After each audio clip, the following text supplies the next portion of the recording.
सर्वप्रथम तुम्हाला गोकुळाष्टमीच्या खूप खूप शुभेच्छा. आज गोकुळाष्टमी होती, त्यानिमित्त ही तयारी सुरू होती. म्हणजे मडका वगैरे आधीच रंगवला होता.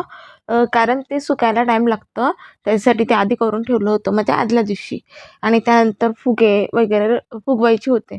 मग त्याची माळ तयार करायची होती, त्यासाठी मुलांनी मदतसुद्धा केली. आणि मग ते करता करता होऊन पण गेलं. आणि त्यानंतर प्रत्येकजण थोडे थोडे वेगवेगळी कामं करायला लागली. म्हणजे मी हे करत होते, एकात एक गुंफत होते आणि मग ते थोडंसं फुगून देत होते. म्हणजे असं करता करता ते झालं. आणि त्याच्यानंतर मडक्याला, म्हणजे आपण जो हंडीसाठी मडका ठेवतो ना, त्याला साईडून तोरण करायचं असतं कशाचं, तर आंब्याच्या पानांचं. ते काय करून घेतलं. त्याच्यानंतर बाहेर गेली तर बाहेर हे चालू होतं. म्हणजे लहान पोरं खरं सुख आहे त्यांना जीवनामध्ये. म्हणजे बघा कसं निरागसपणे खेळतात. आणि त्याच्यानंतर आकाने मडक्यामध्ये, म्हणजे आपल्या हंडीत काय काय लागतंय ते सगळं सामान आणलं होतं. म्हणजे सर्वप्रथम तिने आधी पोहे टाकले. पोहे टाकते आणि मग त्याच्यानंतर आपली दही दही असते ते टाकायचं असतं. मग ते मिक्स करून घेतलं दोन्ही हाताने. त्यात पाणी टाकते आणि बघा तुम्हाला आता इथे दिसेलच ती कशा पद्धतीत टाकते, तुम्ही पाहू शकता. हळद, कुंकू, तांदूळ, दही आणि पोहे, आणि त्याच्यानंतर ते मिक्स करायचं आणि पाणी टाकायचं. म्हणजे बालकृष्ण जेव्हा लहान होता तेव्हा तो दही खायचा ना, म्हणजे तो पूर्ण टोटल असं दहीचा पूर्ण भाग केलेला असायचा ना मडकं, त्या पद्धतीत आपल्याला इथं आता बनवायचं आहे. तेव्हा तो त्याच्यामध्ये पाणी टाकून आता आका मिक्स करून घेते आणि मिक्स केल्याच्यानंतर तो एक असा चांगला पदार्थ तयार होतो. हळद कुंकू याच्यासाठी टाकलेलं असतंय, कारण ते आपण आता देवाचं आहे ना म्हणून असं मानतो. त्याच्यासाठी ते हळद वगैरे कुंकू टाकलेलं असतंय. ते खाण्यासाठी नाही. नाहीतर बोलणार का खाण्यासाठी कोण हळद कुंकू टाकतंय का त्याच्यामध्ये? अशातला भाग नाही आहे. आणि इकडे बघा, यांना बाहेर यायचं नव्हतं कारण त्यांना भिजायचं नाही ना, म्हणून खिडकी वगैरे त्यांनी आधीच धरून ठेवलं होतं, का आपण कुठेच सेफ राहू आणि तिथेशी कोण आपल्याला पकडणार नाही. आणि त्याच्यानंतर हंडीचं कामही पूर्ण झालं होतं. मग दहीहंडीला केली, हार, नारळ, फुगे वगैरे आता लावणार होते ते सगळं बाहेर. पण आधी ते बेसिक होतं ना, ते सगळं केली वगैरे ते घरातच लावून घेतलं, जेणेकरून बाहेर म्हणजे कसं मुलांच्या ह्याच्यामध्ये फुगे फुटणार, मग हे होणार, त्याच्यापेक्षा तिथे गेल्यावर करू. मग झालं. मग तिला सर्वप्रथम मी आरती केली. म्हणजे हळद कुंकू तांदूळ वाहून आरती केली आणि आरती करून घेतल्याच्या नंतर फुगे आणि हार हे लावून घेतले. आणि मग त्यानंतर दहीहंडी आपली फायनली रेडी झाली. आणि त्याच्यानंतर तुम्ही पाहू शकता.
लक्षात घेते सूर्या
बाजी म्हणजे यांच्या अंगावर चौकीच्या बाजी म्हणतो बघतो माझ्याजवळ त्यांच्या अंगावर वाजता आले त्यांच्या अंगावर चौकीच्या बाजी यांचा रिक्वेस्ट फक्त कन्या कन्या